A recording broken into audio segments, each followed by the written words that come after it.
হুজুরদের বিরুদ্ধে চক্রান্ত তো কম হয় নাই, ষড়যন্ত্র হুজুরদের বিরুদ্ধে চক্রান্ত কম হয় নাই। কত চক্রান্ত! আরে আল্লামা দিলওয়ার হোসেন সাইদি সাহেবের বিরুদ্ধে মামলা দেওয়া হলো। কি বলো? বলে ৭১ মানবতা বিরোধী অপরাধী ছিলেন। জোরে কন্যা আউযুবিল্লাহ। আল্লামা মামুনুল হক সাহেবের বিরুদ্ধে মামলা দেওয়া হলো। কি বলা হলো? বলে ধর্ষণ করেছেন। আল্লামা খালিদ সাইফুল্লাহ আইয়ুবীর বিরুদ্ধে মামলা দেওয়া হলো। কি বলা হলো? বলে গুলিস্তানে ককটেল নিক্ষেপ করেছেন। আমার এক উস্তাদ আছেন ঢাকা মাদানী নগর মাদ্রাসার নায়েবে মুহতামিম, হুজুরের বিরুদ্ধে মামলা দেওয়া হলো রমনা বটমূলে হামলা করেছেন। আমি হুজুরকে একদিন বললাম, হুজুর আপনি রমনা বটমূলে গেলেন কেন? হুজুর আমাকে গেলাম কই, আমি তো চিনি না। কুয়াকাটা হুজুরের বিরুদ্ধে মামলা দেওয়া হলো, এহসান গ্রুপের লক্ষ কোটি টাকা আত্মসাৎ করেছেন। আর এই চরমনার পীর সাহেবের বিরুদ্ধে মামলা দেওয়া হয়েছে, তিনি নাকি 10,000 টাকা পকেট মেরেছেন। আমার বিরুদ্ধে মামলা দুইটা আসিল, মাঝখানে একদিন এসে হাজিরা দিয়ে গেছি গা। এ হলো দেশের অবস্থা।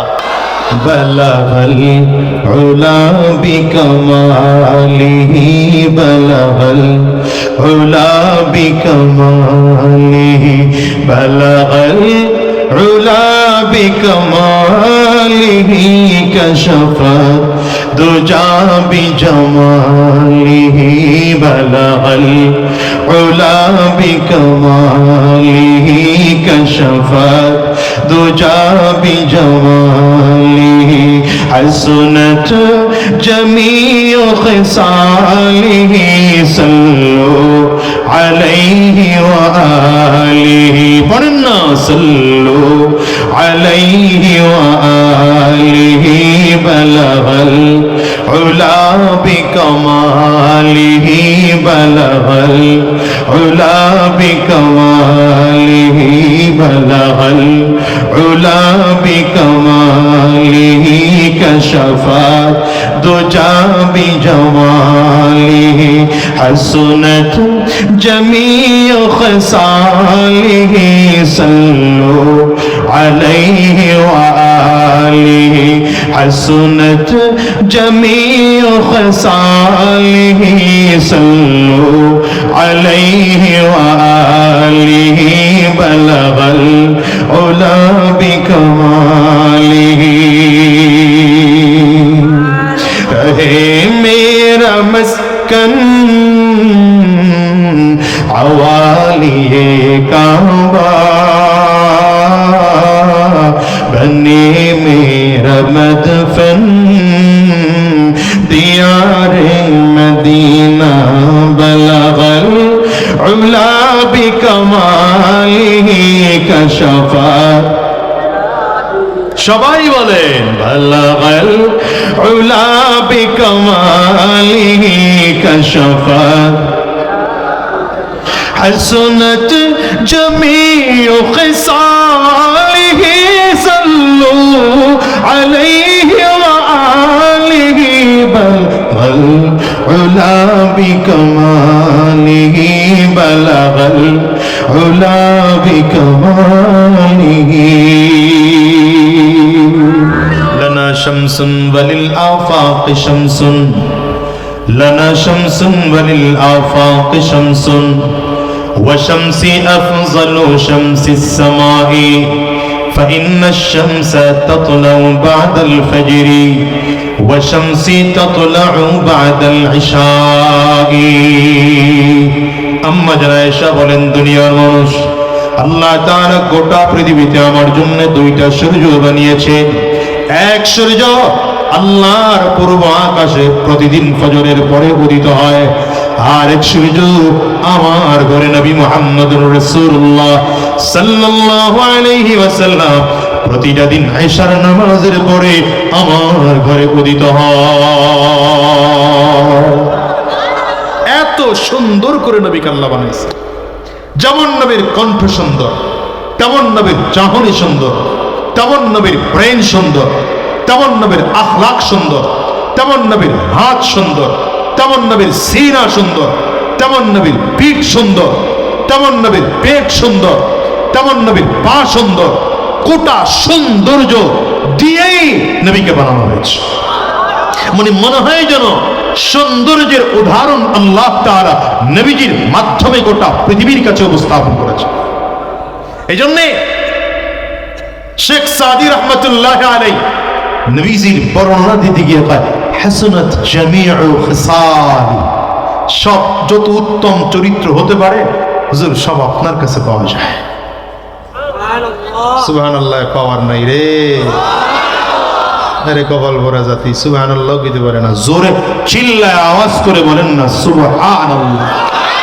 বলগল উলা বিকমালিহি, বলগল উলা বিকমালিহি, বলগল উলা বিকমালিহি, কশফত দুজা বিজমালিহি, বলগল উলা বিকমালিহি, কশফত দুজা বিজমালিহি, حسنت جميع خصاله صلوا عليه وآله، পড়না صلوا عليه وآله، بلغ العلا بكماله، بلغ العلا بكماله، بلغ العلا بكماله،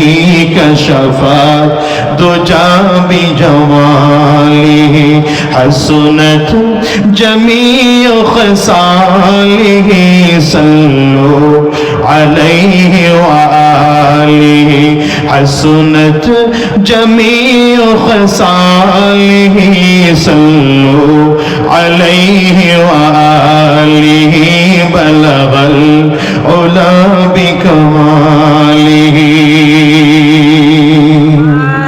رہے میرا مسکن عوالیے کعبہ، بنے میرا مدفن دیار مدینہ، بلغ العلا بکمالہ کشفت، সবাই বলেন বলগল উলা বিকমালিহি কশফত حسنت جميع خصاله صلوا عليه وآله، بلغ العلا بكماله، بلغ العلا بكماله، সব থেকে সুন্দর করে আমার আল্লাহ নবীকে জানাইছে। নবীজির চেহারা সুন্দর, নবীজির হাত সুন্দর, নবীজির চালা সুন্দর, নবীজির কথা সুন্দর, নবীজির তিলাওয়াত সুন্দর, নবীজির নামাজ সুন্দর, নবীজির আচরণ সুন্দর, নবীজির চোখ সুন্দর, নবীজির মাথা সুন্দর, নবীজির ব্রেন সুন্দর। আমার নবীর আখলাকও এত সুন্দর, এত সুন্দর। আখলাকের কথা বর্ণনা করতে গিয়ে আল্লাহ কোরআনে বলেন ওয়া ইন্নাকা লাআলা ওয়া ইন্নাকা লাআলা খুলুকিন আযীম।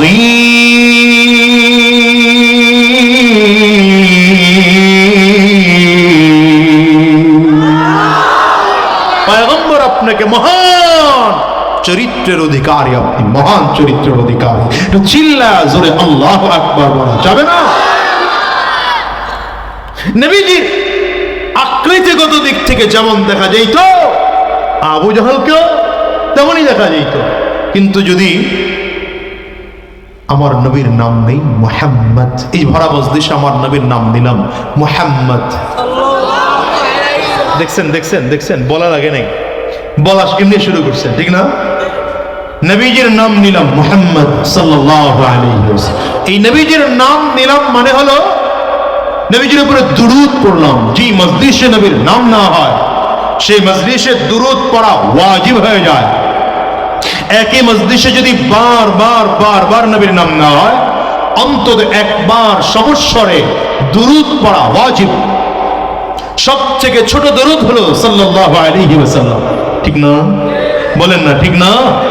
দেখেন এখন যদি আবু জাহালের নাম নেই কি করবেন? হ্যাঁ, কিছু না বললেও করবেন লানাতুল্লাহ। কি কথা বল না? আর যদি একেবারে বাংলা গন্ডমূর্খ হয়, ইমানের ছিটা ফোটাও যদি তার মধ্যে থাকে, সে আবু জাহালের নাম নেওয়ার সাথে সাথে বলবে ঠাডা করুক। কথা কেন? এই পার্থক্যটা কেন বলেন তো? হ্যাঁ, না, আরেকটা পার্থক্য আছে, আরেকটা পার্থক্য আছে, আখলাকের পার্থক্য, চরিত্রের পার্থক্য। ইমানের পার্থক্য তো মৌলিক আছেই, তো মূল পার্থক্য হচ্ছে চরিত্রের পার্থক্য। আবু জাহেলের চরিত্র 100% কোরআনের বিপরীত। আবু জাহেলের চরিত্র 100% কোরআনের, বলেন বলেন বলেন। আর আমার নবীর চরিত্র 100% কোরআন। 100% বলেন না, 100%। তাহলে পার্থক্য কেন? আখলাকের ব্যবধান। পার্থক্য কেন? চরিত্রের ব্যবধান। আরে চরিত্রের কারণে মানুষের দাম বেড়ে যায়, চরিত্রের কারণে মানুষের দাম কমে যায়। কথা বল না, ঠিক না? একজন মানুষের চরিত্র খারাপ, ও রাস্তায় দাঁড়িয়ে 5 টাকা পাইলি ওই আগরবাতি ধরায় টানতে শুরু করে, সমাজের মানুষ দেখলেই তারা ঘৃণা করে। 10টা টাকা পাইলেই বাস ওই পাতা পাতা পাতা। এটা আপনারা গান, আমি জানি না। এই আমার এলাকা, এটারে কতক্ষণ ধমকাইছি, পরে গিয়া আরেকজন মানুষের কাছে কয় খাই একটু লতা পাতা, এইটা নিয়ে হুজুরের এত কথা। বলে লতা পাতা খায়, নাউজুবিল্লাহ। আগামী বছর কয়েন কি কন? সমাজের মানুষ দেখলেই তাকে ঘৃণা করে। কথা বল না। একজন মানুষের চরিত্র খারাপ, মিথ্যা কথা বলে, সমাজের মানুষ দেখলেই তাকে ঘৃণা করে। কথা বলে না। একজন মানুষ চরিত্র খারাপ, সমাজের মানুষ দেখলেই তাকে অপছন্দ করে, ক্ষমতা ওয়ালা হলেও তাকে অপছন্দ করে। সর্বশেষ এমন হয় চরিত্রের কারণে, দুশ্চরিত্রের কারণে ওই যে লোক সামলাইতে পারে নাই, টাকাগুলো বিদেশ পাচার করেছে, ক্ষমতার লোক পাইয়াও সামলাইতে পারে নাই, অসৎ রাস্তায় কাজ করেছে, ওলামায়ে কেরামদের বিরুদ্ধে চক্রান্ত ষড়যন্ত্র করেছে। চরিত্রের কারণে দুপুরের খানা পাকানো থাকলেও না খাইয়া পালাতে হয়েছে। হাত উঁচা করে খাও, হাত উঁচা করে খাও, হাত উঁচা করে চিল্লা খাও। দেখেন হাত তুলে নেই কে, দেখেন, মনে করবেন হেরা সব কথা কয় না, কথা কয় না। চরিত্রের কারণে মানুষের মূল্য বাড়ে। কথা কন না। হুজুরদের বিরুদ্ধে চক্রান্ত তো কম হয় নাই, ষড়যন্ত্র দেখছেন। আপনারা যদি কথা জোরে না কন আমি কিন্তু বন্ধ করে দেব আজ। কইবেন হুজুরদের বিরুদ্ধে চক্রান্ত কম হয় নাই? কত চক্রান্ত। আরে আল্লামা দিলওয়ার হোসেন সাইদি সাহেবের বিরুদ্ধে মামলা দেওয়া হলো। কি বলো? বলে 71-এ মানবতা বিরোধী অপরাধী ছিলেন। নাউজুবিল্লাহ, থাক না। আরে নাউজুবিল্লাহর পাওয়ার মনে হয় যেন ফরমালিন দিয়ে নাউজুবিল্লাহ ভিজা রাখছে। জোরে কন নাউজুবিল্লাহ। আল্লামা মামুনুল হক সাহেবের বিরুদ্ধে মামলা দেওয়া হলো। কি বলা হলো? বলে ধর্ষণ করেছেন। আরো জোরে কও। আল্লামা খালিদ সাইফুল্লাহ আইয়ুবীর বিরুদ্ধে মামলা দেওয়া হলো। কি বলা হলো? বলে গুলিস্তানে ককটেল নিক্ষেপ করেছেন। আমার এক উস্তাদ আছেন ঢাকা মাদানী নগর মাদ্রাসার নায়েবে মুহতামিম, হুজুরের বিরুদ্ধে মামলা দেওয়া হলো রমনা বটমূলে হামলা করেছেন। আমি হুজুরকে একদিন বললাম, হুজুর আপনি রমনা বটমূলে গেলেন কেন? হুজুর আমার গেলাম কই, আমি তো চিনি না। কুয়াকাটা হুজুরের বিরুদ্ধে মামলা দেওয়া হলো, এহসান গ্রুপের লক্ষ কোটি টাকা আত্মসাৎ করেছেন। আর এই চরমনার পীর সাহেবের বিরুদ্ধে মামলা দেওয়া হয়েছে, তিনি নাকি 10,000 টাকা পকেট মেরেছেন। আমার বিরুদ্ধে মামলা দুইটা আসিল। মাঝখানে একদিন এসে হাজিরা দিয়ে গেছি গা, আমার বাবার লগেও দেখা হয় নাই। কয় তুই বরিশাল আইলি, আমার লগে দেখা করে গেলি না? ওগুলা মাহফিল অনেক দূরে, হাজিরা দিতে আইছিলাম। একটা গেছে গা আগেই, আর এক মামলার হাজিরাই 3 তারিখ দিলাম, আর একটা দিলে বলে শেষ হবে আর কি। এ হলো দেশের অবস্থা। কিন্তু আমি বলি দিন শেষে তাকায় দেখো তো, যারা উলামায়ে কেরামদের বিরুদ্ধে মামলা দিয়েছ, হামলা করেছ, চক্রান্ত করেছ, ষড়যন্ত্র করেছ, এখন তাকিয়ে দেখো উলামায়ে কেরাম আজও ওই আগের মতো করেই রাজা বাদশার মতো করে কথা বলে, বুক টান করে কথা বলে, গলা উঁচু করে কথা বলে, কণ্ঠ উঁচা করে কথা বলে, মাথা উঁচু করে কথা বলে। তোমরা যারা হামলা করেছ, মামলা দিয়েছ, চক্রান্ত করেছ, ষড়যন্ত্র করেছ, আরে কলা পাতার বিছানায় ঘুমাইয়াও তো শেষ বাঁচা বাঁচতে পারো না। দাড়িটারে কামাইয়া চুলে কলপ লাগায়া তারপরে প্যান্ট শার্ট খুলে লুঙ্গি পরে মাছের কানারে উঠো তো বাঁচতে পারো নাই। কি কথা কন না? বুঝা গেল চরিত্র যাদের ভালো হয় কখনোই পালাতে হয় না, কখনোই বেইজ্জতি হতে হয় না, বরঞ্চ তাদেরকে যারা বেইজ্জতি করতে চায় ওরা সমাজ থেকে বেইজ্জতি হয়ে বিদায় হতে হয়, বিতাড়িত হয়। আপনারা সবাই ঠিক বলতে পারতেছেন না, চেহারার দিকে তাকায় দেখতেছি কিছু মানুষের চেহারা কালো হয়ে যেতেছে। যাগর চেহারা কালো হয় তারা কোন দলের? চক্ষু বন্ধ করে কইলাম, কেউ যেন আবার রাগ না করে। নিজের এলাকার মানুষ তো বেশি কিছু বুঝতে পারতেছি না, আরেক এলাকার কইলে না চিল্লা কতক্ষণ বইকা জইকা চলে আসলাম, তো এখানে তো কালকে আবার আপনার সাথে দেখা হবে, জন্য বলতে পারতেছি না। কষ্ট হইতেছে? একটু করে যাইবেন গা, কে হাত তোলেন? হ্যাঁ আচ্ছা, না না এবার মোনাজাতের আগে যাইবেন কে? আমি কিন্তু লোক এসে এত পাই নাই, বড় কষ্ট করে এই লোকগুলো তৈরি করছি। সুতরাং হঠাৎ করে উঠে আবার হাঁটা শুরু করেন না, উঠলেই মনে করবো আপনি এই দলের। কোন দলের? জোরে কোন দলের? খালি ডাক দিয়ে জিগবেন, ভাই ও কোন দলের? আপনি এই দলের নি, খালি একটু জিগবেন, ঠিক আছে তো? জোরে কয় না, দেখছেন? জোরে কয় না। উলামায়ে কেরামদের চরিত্র যেমন ভালো, এই জন্য তারা সমাজের মধ্যে আজও প্রতিষ্ঠিত, ঠিক কিনা বলেন? আরে ভাই মূল্যই তো চরিত্রের, কি কথা কয় না? মূল্যই কিসে? চরিত্রের। একজন মানুষের চরিত্র ভালো, খুঁজে দেখবেন সমাজের মানুষ তাকে মূল্যায়ন করে। চরিত্র ভালো না, সমাজের মানুষ তাকে মূল্যায়ন করে না।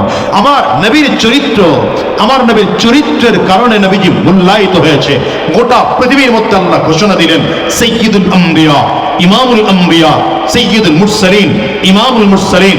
নবীজির এত দাম, এত মূল্য হওয়া মূল কারণ আমার নবীর চরিত্র ছিল কোরআন। কারণ সাহাবায়ে কেরাম আম্মা জান আয়েশা সিদ্দিকার কাছে গিয়া প্রশ্ন করলেন, আম্মা জান কাইফা কানা খুলুকুন নবী সাল্লাল্লাহু আলাইহি ওয়াসাল্লাম, আম্মা জান নবীজির আখলাক কেমন ছিল? আম্মা জান পাল্টা প্রশ্ন করলেন, আফা তাকরাউনাল কুরআন, এ সাহাবীরা তোমরা কি কোরআন পড়ো না? সাহাবায়ে কেরাম বললেন, বালা অবশ্যই কোরআন পড়ি। আম্মা জান বললেন, যদি কোরআন পড়ে থাকো তাহলে উত্তর নিয়ে নাও, কানা খুলুকুহুল কুরআন। উলামায়ে কেরাম এখানে আছেন, আম্মা জান যদি এমন উত্তর দিতেন কানা খুলুকুহু কা খুলুকিল কুরআন, নবীজির চরিত্র কোরআনের মতো, তাইলে উত্তর হয়ে যেত। কিন্তু আম্মা জান এটা বলেন নাই, আম্মা জান ডাইরেক্ট উত্তর দিয়েছেন কানা খুলুকুহুল। কেন? কেন? নবীজির চরিত্র কোরআনের মতো না, নবীজির চরিত্র কোরআনের মতো না। না কেন? মতো বললে একটু গ্যাপ থাকে। অমুকে বাঘের মতো, বাঘ না। অমুকে সিংহের মতো, সিংহ না। কথা বোঝে না মনে হয়? বাঘের মতো, বাঘ না। সিংহের মতো, তাহলে সিংহ না।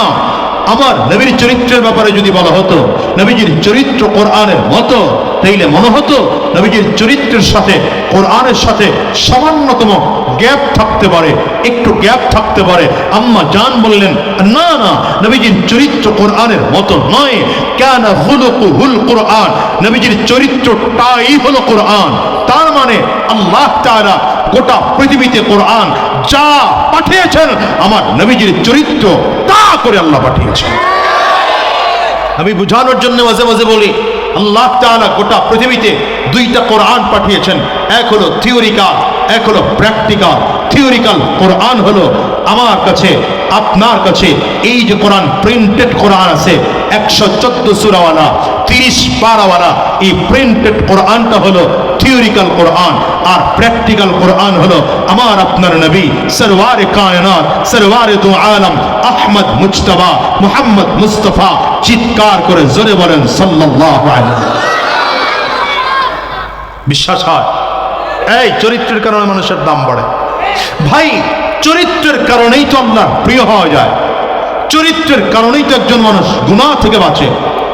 একটা মানুষের দাম কি বলেন? মানুষের দাম নাই, মানুষের এই হাতের দাম নাই, পায়ের দাম নাই। দেখেন কখনো প্রয়োজনে হাত কেটে ফেলে, আরে কথা বোঝে না এরা। কখনো মানুষ বাঁচার জন্যে হাত কেটে ফেলে, বাঁচার জন্যে পা কেটে ফেলে।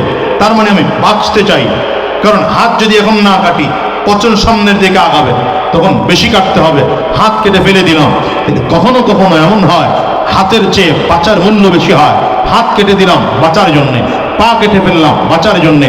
এই যে আজকে আমার এক চাচা অপারেশন হয়ে আসছেন, পিত্তথলি কাটা হয়েছে, পিত্তথলি কেটে ফেলা হয়েছে, কারণ হলো বাঁচার জন্যে পিত্তথলিও কেটে ফেলে দিলাম।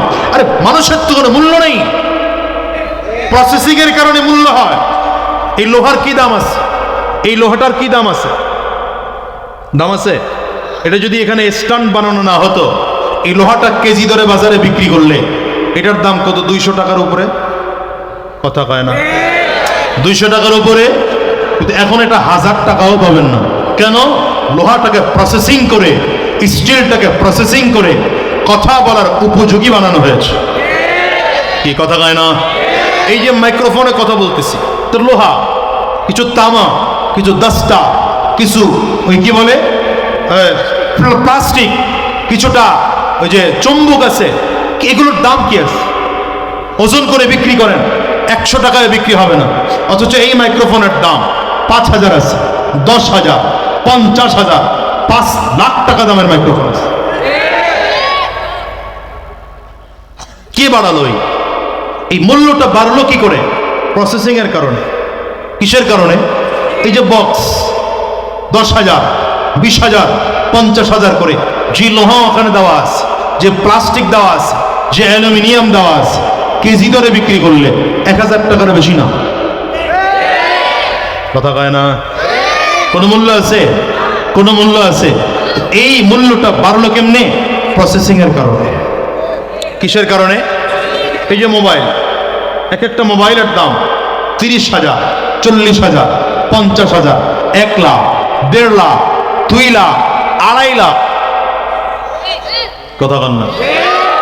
এই যে মোবাইল এত দাম দাম দাম দিয়ে আমরা কিনি, কি আছে এটার মধ্যে? কি আছে এটার মধ্যে? কিছুই নাই। এই কথা হয় না? কিছু লোহা, কিছু প্লাস্টিক, কিছু তামা, কিছু দস্তা, কিছু চুম্বক প্রসেসিং করে বানানো হয়েছে। কিছু কাচের টুকরা প্রসেসিং করে বানানো হয়েছে। কেজি ধরে দিলে আপনি 50 টাকায় কিনবেন না, 100 টাকায় কিনবেন না। তো এই মোবাইল যখন প্রসেসিং করে বানানো হলো, এখন এই মোবাইলটার দাম 1 লাখ, 2 লাখেও কিনবেন, 5 লাখেও কিনবেন। গোটা পৃথিবীর মানুষের কোনো মূল্য নাই। গোটা পৃথিবীর মানুষের কোনো মূল্য নেই। যে মানুষটা কোরআন ভেতরে ঢুকাইতে পারছে, যেই মানুষটা কোরআনের চরিত্র নিজেকে চরিত্রবান বানাইতে পেরেছে, সে ধীরে ধীরে নিজেকে প্রসেস করছে। যত বেশি মেহনত চলতেছে, মানুষের প্রতি যত বেশি মেহনত হচ্ছে, সেই মানুষটা তত বেশি দামি হয়ে যাচ্ছে। এই জন্য দেখেন না, আনোয়ার শাহ কাশ্মীরির দাম বেড়ে গেছে, হুসেন আহমদ মাদানির দাম বেড়ে গেছে, আশরাফ আলী থানভীর দাম বেড়ে গেছে, আবু বকর সিদ্দিকের দাম বেড়ে গেছে, ওমর ফারুকের দাম বেড়ে গেছে। আরে তারাও মানুষ, আমিও মানুষ, আপনিও মানুষ, কিন্তু মূল্য এক। কথা বোঝে না রে? মূল্য এক। আবু বকর সিদ্দিকের নামাজ, আপনার নামাজ এক। আমি মাঝে মাঝে উদাহরণ দিয়ে বলি, সেখানে মুরব্বী আছেন না 70-80 বছর, 90 বছরের মুরব্বী। যেই মুরব্বীর বয়স 80 বছর, এই 80 বছরের মুরব্বী যদি জীবনে 1 ওয়াক্ত নামাজ না ছাড়েন, তো সে সাবাল্য খাওয়ার পর থেকে নামাজ পড়েছেন, 15 বছর বাদ দেন, 80 থেকে কত বছর নামাজ পড়ছেন? রেডি না আপনারা, ওয়াজের জন্য রেডি না। কত বছর? 80 থেকে 15 বাদ দেন না, কত থাকে? 65 বছর নামাজ পড়েছেন। বুঝে না কথা? যে মানুষটার বয়স 90 বছর, জীবনে সামান্য খাওয়ার পরে যদি এক ওয়াক্ত নামাজ ছাড়েন, তাহলে লোকটা 75 বছর নামাজ পড়েছে। আপনি যদি তুলনা করেন সংখ্যার দিক থেকে, আবু বকর সিদ্দিক রাদিয়াল্লাহু আনহুর নামাজের তুলনায় এই লোকটার নামাজের সংখ্যা বেশি। সংখ্যা এই কথা কন, সংখ্যা। কারণ আবু বকর সিদ্দিক রাদিয়াল্লাহু আনহু জীবনে নামাজ পড়েছেন কত বছর? ঈমানি হালাত আবু বকর সিদ্দিকের ছিল নবীজির 23 বছর, নবীজির ইন্তেকালের পরে আরো 2 বছর, হ্যাঁ টোটাল ধরে নেন 25 বছর। কত বছর? এদিকে নামাজ ফরজ হয়েছে 8ম হিজরিতে, নবুয়তির 8ম বছরে। নবুয়তি তাহলে 25 থেকে 8 মাইনাস দেন, কত? 25 থেকে 8 মাইনাস 17, কত? আবু বকর সিদ্দিক রাদিয়াল্লাহু আনহু জীবনে 5 ওয়াক্ত করে নামাজ পড়েছেন 17 বছর। কিন্তু ওই মুরব্বী যার বয়স 90 বছর 5 ওয়াক্ত করে নামাজ পড়েছেন কত বছর? 75 বছর। যার বয়স 80 5 ওয়াক্ত করে নামাজ পড়েছেন 65 বছর। যদি কোয়ান্টিটি তুলনা করেন, সংখ্যার দিক থেকে তুলনা করেন, আবু বকর সিদ্দিক রাদিয়াল্লাহু আনহুর নামাজের সংখ্যা বেশি না ওই 90 বছরের মুরব্বীর নামাজের সংখ্যা বেশি? কিন্তু যদি কোয়ালিটি তুলনা করেন, আল্লাহু আকবার, যদি কোয়ালিটি তুলনা করেন, ওরকম মুরব্বীর 50,000 মুরব্বীর জীবনের সব নামাজ এক পাল্লায় করেন। আর আবু বকর সিদ্দিক রাদিয়াল্লাহু আনহু জীবনের এক দিনের 5 ওয়াক্তের এক রাকাতের একটা সাজদা, একটা তাসবিহকে আরেক পাল্লায় করেন। হা করে তাকাই দিস, সমান হবে কেন? পাওয়ার বাড়লো কেন? এই পাওয়ার কেন বাড়লো? তিনিও তো মানুষ, আপনিও তো মানুষ। আরে আবু বকর সিদ্দিক নিজেকে মেহনত করে এমন তৈয়ার করেছেন, জান্নাতের জন্য নিজেকে এমন প্রস্তুত বানাইছেন, মৃত্যুবরণ করতে দেরি, জান্নাতে যাইতে দেরি না। এই জন্য নবীজি বলেন, কিয়ামতের ময়দানে আমি নবী জান্নাতে যাব সবার আগে। নবীর আগে কেউ জান্নাতে যাওয়ার পারমিশনে পাবে না। মাউত আনসো লিফটাস না, ওটা মাহফিলে আনে লিফটাস, কই যায়? আল্লাহর ওলি, হ্যাঁ এটা কথা হইল।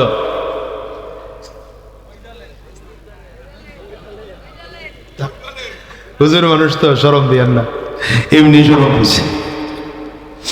কথা বুঝতেছেন আপনারা না বিরক্ত হইতেছেন?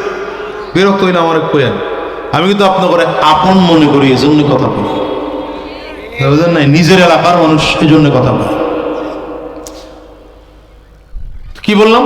আবু বকর সিদ্দিক রাদিয়াল্লাহু আনহু, নবীজি বলেন জান্নাতে আমি সবার আগে যাব।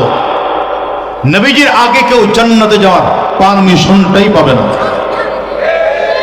নবীর আগে জান্নাতে যাওয়ার পারমিশনই পাবে না।